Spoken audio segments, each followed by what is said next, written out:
शाम से ही तेज हवा चल रही थी। घंटे भर बाद मूसलाधार बारिश होने लगी और बिजली चली गई। मेरे पति गठिया की वजह से ज़्यादा चल फिर नहीं पाते थे। दफ्तर से आते जाते बुरी तरह थक जाते थे। मैंने घर की सारी खिड़कियां बंद कर दी और रसोई में जाकर खिचड़ी बनाने लगी। अंधेरे में और कुछ भी बनाने की हिम्मत नहीं थी। 8:30 बजे ही हम दोनों खा पी कर सोने चले गए। पंखा न चलने की वजह से नींद तो नहीं आ रही थी, लेकिन उठने का मन भी नहीं कर रहा था। मेरी आंख अभी लगी ही थी कि किसी के दरवाजे खटखटाने की आवाज़ से उठ बैठी। टॉर्च जलाकर देखा, 9:30 बजे थे। सोचा कि इस वक्त कौन होगा। आजकल तो मिलने वाले परिचित भी कभी कभार ही आते जाते हैं, और वह भी छुट्टी के दिन। मैं धीरे से उठी, टॉर्च की रोशनी के सहारे टटोलते टटोलते दरवाजे तक पहुंची। मेरे पति कुछ से देर से आवाज़ लगा रहे थे, रंजना ज़रा देख कर खोलना, पहले कड़ी लगाकर देख लेना, इस इलाके में आजकल चोरियां होने लगी हैं। मैंने दरवाजे के पास पहुँच कर चिल्ला कर पूछा, कौन है? 2 क्षण के बाद धीरे से आवाज़ आई, अम्मा मैं हूँ राधिका। राधिका मेरी बहू, मेरे इकलौते लाडले बेटे दीपक की पत्नी, मेरी घनिष्ठ सहेली रमा की बेटी। 10 महीने पहले ही तो मैंने बड़े चाव से उन दोनों की शादी ही रचाई थी। मैंने हड़बड़ा कर दरवाज़ा खोल दिया। बरसात में भीगी भागी राधिका एक हाथ में सूटकेस और कंधे पर बैग लिए खड़ी थी। राधिका इतनी रात गए, दीपक भी आया है क्या? उसने नहीं मैं सिर हिलाया और अंदर आ गई। मेरा दिल धक उठा। वह ठीक तो है ना? हाँ, उसने संक्षिप्त सा उत्तर दिया। वह कहा, मेरा मतलब है दीपक क्यों नहीं आया? वह कानपुर गया है। वह शांत स्वर में बोली। कानपुर में चौंक गई। किसी से मिलने या दफ्तर के काम से? वर्षा से मिलने गया है। उसका स्वर इतना ठंडा था कि लगा कि मेरे सीने में बर्फ की छुरियां चल गई। वर्षा मैं कुछ जोर से बोली। उसी समय बिजली आ गई। राधिका ने बात बदलते हुए कहा, अम्मा मैं भीग गई हूँ, मैं कपड़े बदलने जा रही हूँ। वह सूटकेस खोलकर कपड़े निकालने लगी और फिर नहाने चली गई। मैं वहीं बैठ गई। अंदर हो रही थी कि लगातार पूछ रहे थे, रंजना कौन आया है? फिर वह खुद ही उठकर बाहर चले आए। क्या बहू आई है? कुछ झगड़ा हुआ है क्या दीपक के साथ? पता नहीं। यह कह रही थी कि दीपक कानपुर गया है वर्षा से मिलने। मैं धीरे धीरे से बोली, मुझे पता था कि एक दिन यही होगा। किसने तुमसे कहा था कि दीपक के साथ जबरदस्ती करने को? तुम्हारी जिद और झूठे अहद ने एक नहीं 3 लोगों की जिंदगी खराब कर दी है। लो अब भुगतो। बड़बड़ाते हुए वापस चले गए। राधिका कपड़े बदल कर आई। अचानक मुझे ख्याल आया कि वह भूखी होगी। वह सुबह से गाड़ी से चली होगी। पता नहीं रास्ते में कुछ खाया भी होगा या नहीं। वह जिस हालत में आई थी, लग रहा तो यही रहा था कि कुछ खाया होगा। मैंने फ्रिज से उबले आलू निकाल कर फटाफट तल दिए और मसाले में छौंक दिए। फिर डबल रोटी को सेक कर मैंने उसके सामने रख दिए। वह चुपचाप खाने लगी। मुझे ऐसा लग रहा था कि जैसे वह अपने सीने में एक तूफान छिपाए बैठी हो। मैंने उसका बिस्तर सामने वाले कमरे में लगा दिया। वह हाथ धोकर आई तो मैंने मुलायम स्वर में कहा, राधिका तुम थक गई होगी, सो जाओ, कल सवेरे बात करेंगे। कल सवेरे मैं माँ के पास दिल्ली जाऊँगी। इतनी जल्दी? मैं अचकचा कर रह गई। मैं तो यहाँ आपसे सिर्फ ये पूछने आई हूँ कि आपने मेरे साथ ऐसा क्यों किया? उसकी सवालिया निगाहें मुझ पर तन गई। बेटी मैंने सोचा था कि आपने सोचा कि मुझसे शादी करने के बाद दीपक वर्षा को भूल जाएगा, पर सच तो ये है कि वह एक क्षण भी उसको भुला नहीं पाए। क्या तुम्हें वर्षा के बारे में सब पता है? मैंने डरते डरते पूछा। हाँ, दीपक ने शादी से पहले ही मुझे सब कुछ बता दिया था। इधर आपकी जिद थी, उधर मेरी माँ की। उस वक्त तो मैंने भी यही सोचा था कि वह शादी के बाद सब कुछ भूलने लगेंगे। पर क्या दीपक ने तेरे साथ कुछ नहीं? अम्मा वैसे तो वह बहुत अच्छे हैं, पर वर्षा उन पर कुछ इस तरह हावी है कि वह मेरे साथ कभी सामान्य नहीं रहते हैं। मुझे दीपक पर गुस्सा आने लगा। इस तरह राधिका को अकेले छोड़कर कानपुर जाने का क्या मतलब है? मुझे साल भर पहले दीपक का कहा याद आया। अम्मा राधिका को दूसरे घर के अच्छे लड़के मिल जाएंगे, पर वर्षा को का मेरे अलावा और कोई नहीं है। उसके पिता नहीं है, माँ बीमार रहती है, छोटे भाई बहन है। तो क्या वर्षा से तुम इसलिए शादी करना चाहती हो कि उसका कोई नहीं? मैं तो उसे बहू के रूप में स्वीकार नहीं कर सकती। माँ, दीपक ने दयनीय स्वर में प्रतिवाद किया था। देख दीपक, तेरी शादी राधिका से ही होगी। मैंने बचपन की सहेली रमा को वचन दे चुकी हूँ। फिर शादी ब्याह खानदान भी तो देखना पड़ता है। राधिका के पिता की तो फैक्ट्रियां हैं, एक होटल है। तेरा कितना अरसे से फैक्ट्री लगाने का मन है। शादी के बाद चुटकियों में तेरा काम हो जाएगा। माँ, मैं किसी और के पैसे से नहीं, अपने पैसों से फैक्ट्री लगाऊंगा। फिर इतनी जल्दी क्या है? अभी 3 साल ही तो हुए हैं मुझे इंजीनियर बने हुए। मैं कुछ नहीं जानती। अगर तूने ज़्यादा जिद की तो मैं आत्महत्या कर लूँगी। वैसे भी सहेली के सामने जलील होने से अच्छा मर जाऊं। फिर मैंने सचमुच भूख हड़ताल शुरू कर दी थी। तब मजबूरी में दीपक को मेरी बात माननी पड़ी। दीपक के यहाँ कहने भर से मैं खुश होकर शादी की तैयारी में जुट गई। राधिका के लिए साड़ियाँ मैंने अपनी मनपसंद से ली, नई डिज़ाइनों के गहने बनवाए। मेरे सारे दूरदराज के रिश्तेदार भी आए, लेकिन दीपक को तो जैसे इस सब से कोई मतलब ही नहीं था। वह शादी से एक दिन पहले घर आया। सुबह बारात जानी थी और रात को उसने मुझसे कहा, माँ, तुम्हारी झूठे अहन की वजह से मेरी ज़िंदगी बर्बाद होने वाली है। तुम चाहो तो अब भी सब कुछ ठीक हो सकता है। तुम सिर्फ एक बार वर्षा से मिल लो। अगर मैंने उससे शादी ना की तो ना मैं खुश रहूँगा, ना राधिका और ना ही वर्षा। मुझसे अपनी ममता का बदला इस तरह चुकाने को ना कहो माँ। मैं गुस्से से पुकार उठी, अगर तुझे अपनी मर्जी से जीना है तो जहाँ चाहे वहाँ शादी कर ले, पर याद रख, जिस क्षण तू उस कलमुही के साथ फेरे ले रहा होगा तब से मैं तेरे लिए मर चुकी हूँगी। फिर मैं हलवाई के पास से मिट्टी के तेल का कंडस्टर उठा लाई और प्रलाप करते हुए कहा, ले दीपक, मैं खुद ही तेरे रास्ते से हट जाती हूँ। दीपक ने मुझे रोका। वह रो रहा था। मैं उसके आंसुओं को देखकर पिघली नहीं, बल्कि विजयी से मुस्कुराई। अगले दिन बारात दूल्हा के अलावा बाकी सब मस्ती में झूम रहे थे, गा रहे थे, नाच रहे थे। उनकी शादी के बाद मैं चाहती थी कि वह दोनों कहीं घूमने जाएं, पर दीपक ने मना कर दिया। 2 दिनों के बाद वह वापस मुंबई चला गया। मैं भी राधिका के साथ उसकी नई गृहस्थी बसाने गई। हम दोनों ने बड़े चाव से पूरे घर को सजाया। सप्ताह बाद जब मैं घर लौटी तो मन बड़ा भरा भरा सा था। लग रहा था कि जैसे बरसों से देखा एक सपना पूरा हो गया।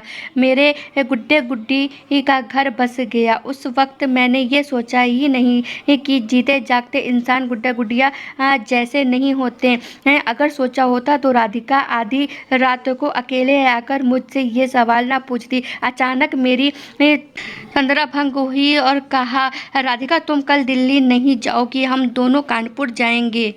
मैंने निर्णय स्वर में कहा, इससे क्या होगा अम्मा? देख राधिका, दीपक तेरा पति है, उसे अब वही करना होगा जो तू चाहती है। शादी से पहले वह क्या करता था तुझे इससे मतलब नहीं, पर अब अम्मा, आपने उन दोनों की शादी क्यों नहीं की? ना मुझे बीच में लाती, ना उसके प्रतिवाद किया।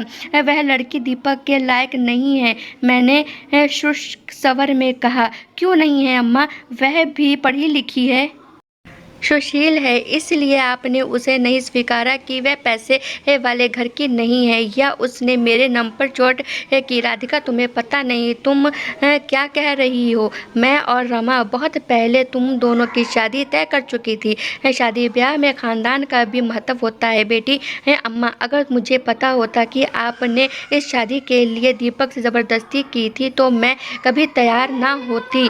आपको भी तो पता था कि मैं फैशन डिज़ाइनिंग सीखने विदेश जाना चाहती थी। आप दोनों सहेलियों की वजह से दीपक भी दुखी हुए और मैं भी। आपने ऐसा क्यों किया? राधिका फुड़ कर रोने लगी। मेरा दिल दहल उठा। मैंने बड़े प्यार से उसका सिर सहलाते हुए कहा, ना रो बेटी, मैं वादा करती हूँ कि तुझे तेरा पति वापस ला दूंगी। पर उसकी हिचकियाँ कम ना हुई। शायद उसे अब मुझ पर विश्वास नहीं था।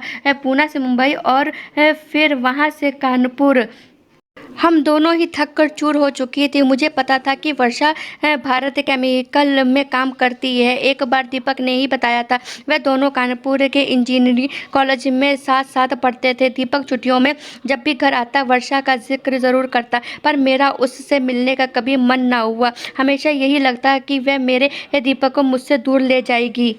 विश्राम गाह में नहा धोकर हम एक रिक्शे में बैठकर भारत केमिकल के में पहुंचे। वहां जाकर पता चला है कि पिछले कुछ दिनों से वर्षा दफ्तर ही नहीं आ रही। आखिरकार दफ्तर में एक चपरासी से वर्षा के घर का पता लेकर हम वहां चल पड़ी। राधिका पूरे रास्ते में शांत थी। लग रहा था कि जैसे वह इस नाटक की पात्र नहीं बल्कि दर्शक है। वर्षा के घर के सामने रिक्शे से उतरने के बाद राधिका ने कहा, अम्मा आप अंदर जाइए, मैं यहीं बरामदे में बैठती हूँ। मैंने घर की घंटी बजाई। 15-16 साल की लड़की ने दरवाज़ा खोला। मैंने सीधे सवाल किया, है दीपक है? वह चौंक गई। फिर से संभल कर बोली, वह तो दीदी के साथ हॉस्पिटल गए हैं, आप अंदर आइए ना। उसकी आवाज़ इतनी नर्म थी कि मैं अंदर जाकर बैठ गई। घर सादा सा था पर साफ सुथरा था। वह मेरे लिए पानी लेकर आई और बोली, मैं वर्षा दीदी की बहन हूँ, वंदना। मैंने अपना परिचय देने के बजाय फिर से सवाल पूछा, दीपक यहाँ कब से है? वे 2 दिन पहले आए थे। माँ जब से हॉस्पिटल में भर्ती हुई तब से। उसकी आवाज़ भारी हो गई। फिर संजय स्वर में उसने पूछा, आप दीपक की माँ हैं ना? उन्होंने आपकी तस्वीर दिखाई थी। घर में और कौन कौन है? दीदी, मैं, छोटा भाई और माँ। वंदना से छोटा भाई यानी अभी स्कूल में ही होगा। मैं उठने ही लगी थी कि वंदना बोल पड़ी, आप बैठिए, मैं अभी आपके लिए चाय बनाकर लाती हूँ। फिर दीपक जी को यहाँ बुला लाऊंगी। हॉस्पिटल यहाँ से ज़्यादा दूर नहीं है। बाहर मेरी बहू बैठी है, उसे भी अंदर बुला लाओ। मुझे इतनी देर में पहली बार राधिका का ध्यान आया। जी अच्छा, कहती हुई वंदना बाहर चली गई। राधिका के चेहरे से लग रहा था कि वह बहुत असहज महसूस कर रही है। वंदना हम दोनों के लिए चाय और नाश्ता ले आई। उसके अंदर जाते ही राधिका शुरू हो गई, अम्मा हम वापस चलते हैं। दीपक को बुरा लगेगा। क्या बुरा लगेगा? मैं उसकी माँ हूँ, तुम उसकी पत्नी हो। बुरा तो हमें लगना चाहिए, मैंने गुस्से में कहा। वंदना तैयार होकर आ गई। आप लोग यहाँ बैठिए, मैं अभी उन्हें बुला कर लाती हूँ। नहीं, हम भी चलेंगे। मैं उठ खड़ी हुई। वह कचा गई। आप क्यों? चलो राधिका, मैंने उसे भी उठने का इशारा किया। एक बार में जो तय कर लेती थी करके रहती थी। दीपक तो जानता ही था कि मैं कितनी जिद्दी हूँ। वंदना हॉस्पिटल पहुंचकर कुछ तेज कदमों से चलने लगी। वार्ड के बाहर तख्ती लगी थी कैंसर के मरीजों के लिए। वह निसंकोच अंदर चली गई। कुछ मिनटों बाद दीपक लगभग दौड़ता हुआ बाहर आया। माँ, आप यहाँ?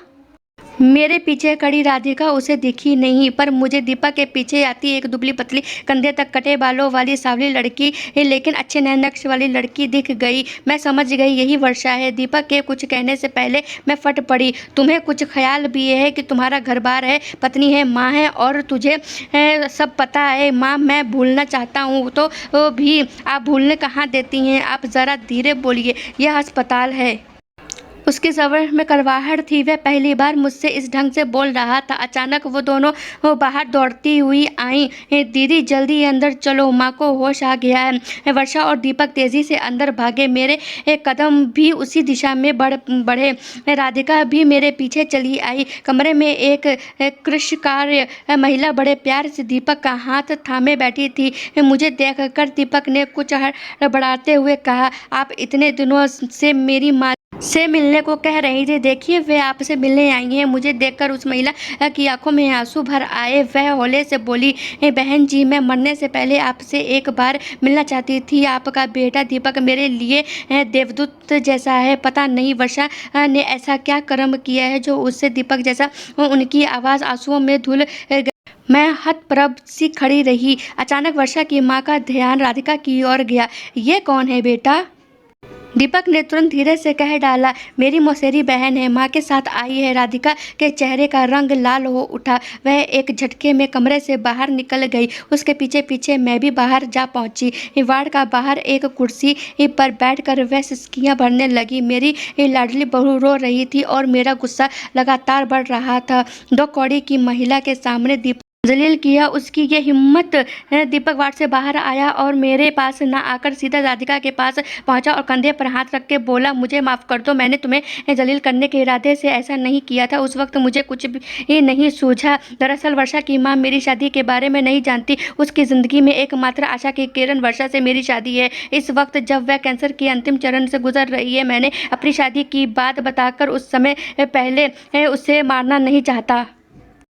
तुम समझ रही हो ना। राधिका की सिसकियां धीरे से रुकने लगी। दीपक उसे बता रहा था, मुझे वर्षा की माँ से बहुत प्यार मिला है। मैं घर से दूर था, मुझे कभी उन्होंने घर की कमी न खटकने दी। मैं बीमार पड़ता तो पूरा परिवार दिन रात मेरी सेवा करता। वर्षा से मैंने खुद विवाह का प्रस्ताव रखा था। इस पर भी मेरी शादी के बाद उसके मुझे एक बार भी गलत नहीं कहा।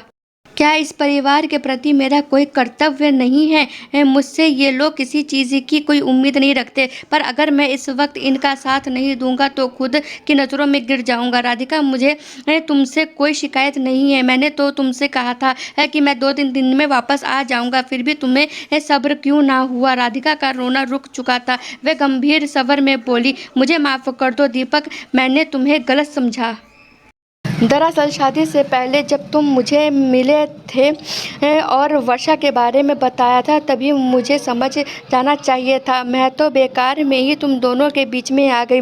तुम्हारी ज़रूरत मुझसे ज़्यादा वर्षा और उसके परिवार को है। तुम चाहो तो अब भी अपनी गलती सुधार सकते हो।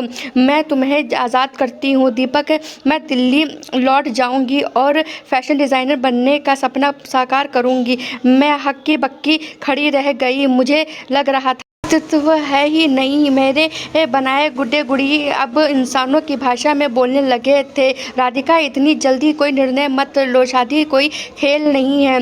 दीपक कठोर स्वर में बोला, हाँ वाकई खेल नहीं है, पर मैं अब और कठपुतली नहीं बन सकती। राधिका जरूरी स्वर में बोली। वर्षा और वंदना हमारे पास आ गई। वर्षा शांत स्वर में बोली, आप लोग घर चलिए, खाना खाकर जाइएगा। घर आकर वर्षा और वंदना ने फटाफट खाना तैयार किया। बिना एक भी शब्द कहे हम सब ने खाना खाया। रात घिर आई थी। वर्षा ने बाहर वाले कमरे में हम सबको सोने का इंतजाम किया। वर्षा का व्यवहार देखकर मैं चकित रह गई। शांत सुशील, कहीं से ऐसा नहीं लग रहा कि मुझसे वह नाराज है। उसे तो निश्चित ही पता होगा कि दीपक ने उससे शादी क्यों नहीं की। रात को मैं दीपक से कुछ न कह पाई क्योंकि वर्षा का भाई विनोद हमारे कमरे में सोने आया और राधिका वर्षा के साथ अंदर वाले कमरे में। मुझे सारी रात नींद न आई। मैं ज़िंदगी में पहली बार अपने को पराजित महसूस कर रही थी, पर फिर भी हार मानने को तैयार न थी। सवेरे उठते ही राधिका ने घोषणा कर दी, मैं आज ही दिल्ली चली जाऊंगी। मैंने